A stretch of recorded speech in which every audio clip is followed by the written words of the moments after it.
Hi, it's Kristi, and I wanted to share with you some ideas about how to maximize your stimulus check. There are millions of people who are about to receive their stimulus check, and if you have dependent children, there's some additional funds coming your way as well.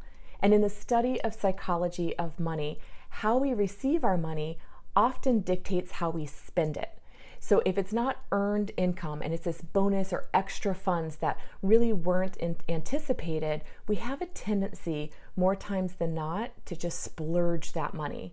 And as great as that might be for a small local business, if you're going to go spend your funds there, most people don't go and do that with their money. So generally speaking, we fall into one of three categories. And of course, there's outliers to this. I don't mean to generalize everybody and put you in a category, but just generally speaking, we have those that have a true need. This money is going to keep the lights on.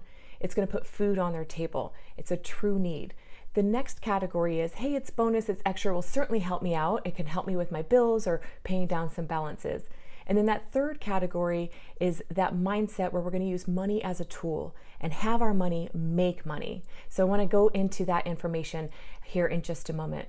But I had just read where we have 10.7 million people unemployed right now. And we have 3 million people who have sunk into poverty level as a result of this pandemic and unemployment. And if that is you, please put food on your table and pay that electric bill. But if that's not you, and it's just going to be kind of extra money, I want to give a couple of tips and ideas. So if you don't have a true cash emergency savings, I want you to start there. Unfortunately, a lot of people rely on a credit card in order to be their emergency savings plan. But I had learned earlier this year that 70 million Americans had their credit cards either cut in their limit or completely shut down by the credit card companies. And so there are a lot of people that were relying on that to be their plan that can no longer have that as their plan. So the goal is to get to $1,000 in your emergency fund and then build on that. So your ultimate goal is to have at least 3 months worth of take-home income in a savings account for you. If you have debt, pay that off or down. If you have collection accounts and it's a new collection account, it's really going to hit your credit score. So make that go away, get a payment arrangement or a payment amount in agreement with that creditor and make it go away. If you have limits on your credit cards, which many of us do right now because the holidays are upon us and we're spending more in gift giving this time of year than any other time of year, if your balances on your credit cards are greater than 30% of your limit, I want to encourage you to pay that down. Your credit score is going to suffer because of an overutilization of credit.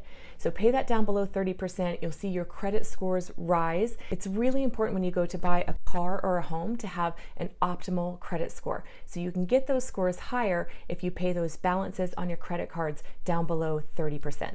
Many people have a really big goal of saving for a home. So this will be a great way to jumpstart that savings account. In your mind, you're going to see this nice fund that's getting started and you'll want to grow it. Momentum creates momentum. So you'll have that and then you'll just be able to stockpile it a little bit faster because you've got this jump start towards your savings.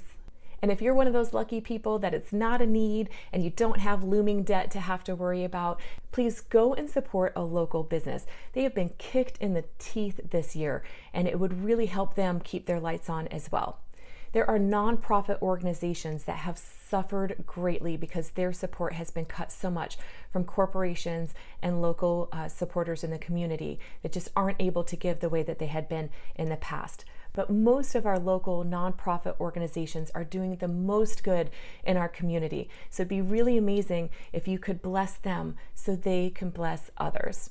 If that's not your cup of tea, what I'd like to encourage you to do is maybe start an online brokerage account. Go play in the stock market a little bit. Start a Robinhood account, something along those lines, and see if you can make that money grow to even larger than what you started off with. What do you have to lose? But what happens is if you don't have a plan for that money already has a plan for itself and it will escape you. It will go away. So you've got to tell your money where to go. So consider what's most important in your life and make that impact with this money. Start this new year off right.